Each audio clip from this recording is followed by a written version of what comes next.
Right up for sale and for demo today is this really cool mid-1960s, I'd say circa 65, 66, Fender Villager 12-string acoustic guitar with this awesome hockey stick style headstock.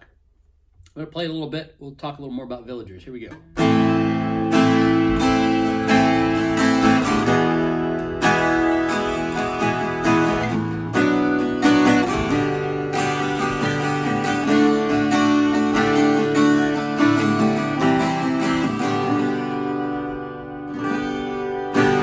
Okay, a familiar song here.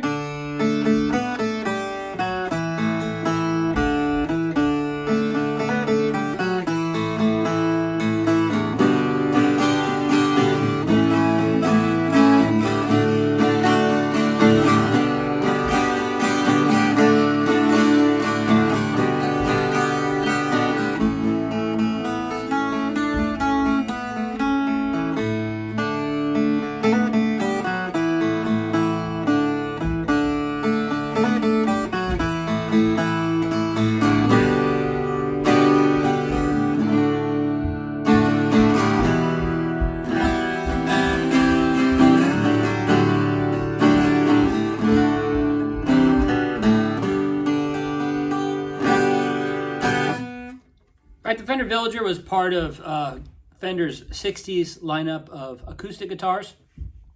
What's unique about them? Well, the main thing is, of course, it has a bolt-on neck.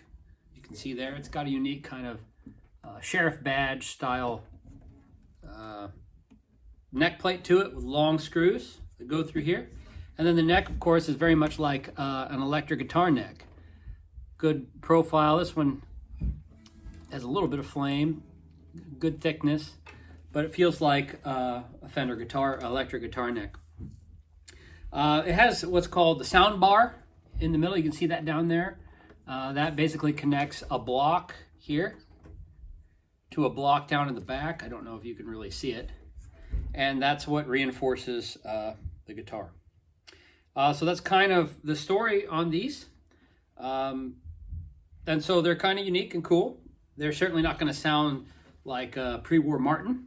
But they sound good and they play nice. They got very comfortable necks.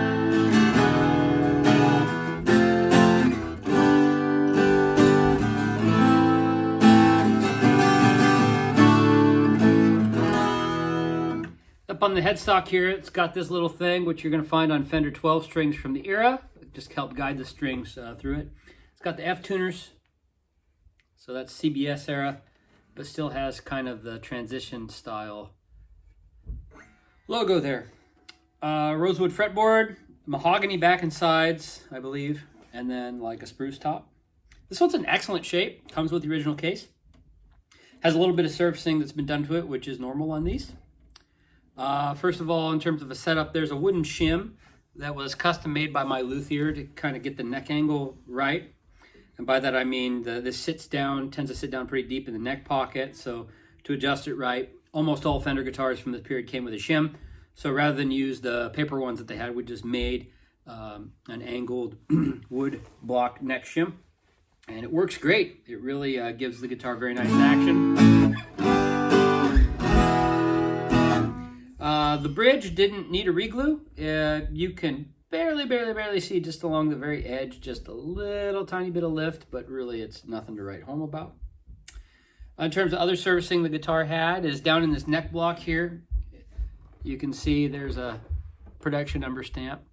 Along the edges, it sits like a electric guitar neck. You know how in the neck pocket, the edges come up and hug it. As is very common on these things, it had a little split that came right on that corner. So one of those is here. So I just had my luthier put some really thin glue in there and then glue it back together. So that's been addressed. It wasn't really an issue to start, but we wanted to make sure it was there and all operating well. And then right here along the bass side neck, there's just a tiny little hairline split. I don't even think it went all the way through the guitar, and it may just be in the finish. But there's a little split here, hairline thing. But that's about it. The rest of the guitar, no cracks or breaks on it. It's in really fine condition. It's actually a version of this guitar. Excellent example of it. Original pick guard. Comes with the original case, which is very nice to have with these. And so we'll just close it out by playing this Fender Villager a little more. Let you hear what it sounds like.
Yeah, so it sounds good, plays good.